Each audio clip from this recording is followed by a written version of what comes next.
বন্ধুরা দেখুন, এটা শিবপুর স্পোর্টিং ক্লাবের মাঠ।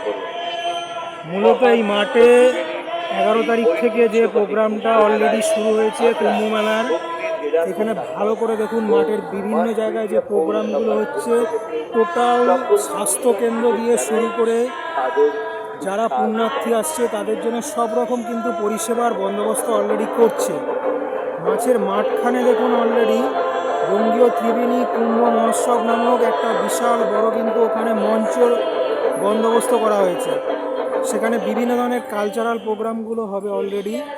পাশাপাশি দেখুন বিভিন্ন ধরনের মঞ্চ এবং বিভিন্ন যে মানুষজন আসছে তাদের কিন্তু অলরেডি সমাবেত বিভিন্নভাবে হয়ে চলেছে ক্রমাগত। সন্ধ্যের পরে কিন্তু এই প্রোগ্রামটা অনেক বড় আকার নেবে, ঠিক আছে। এবার মূলত দেখুন এই প্রোগ্রামের যেটা সবথেকে বড় আশ্চর্য বা অসাধারণ ব্যাপার, গত যেহেতু 4 বছর ধরেই হচ্ছে প্রোগ্রামটা, এখানে অলরেডি সন্ধ্যের সময় কিন্তু গঙ্গার ঘাটে গঙ্গা আরতিটা হবে এবং এই প্রোগ্রামটা পুরোপুরিভাবে 5 বছরে একটা খুব ভালো জায়গায় পৌঁছে গেছে। যেহেতু এটা বাঁশবেড়িয়া পৌরসভা এবং হুগলি জেলা প্রশাসনের লোকাল প্রশাসনের অধীনস্থ একটা অসাধারণ সামঞ্জস্যপূর্ণ প্রোগ্রাম।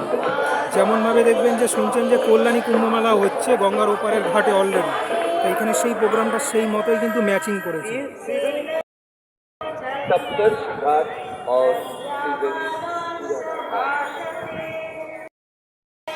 इस अनुष्ठ स्नान में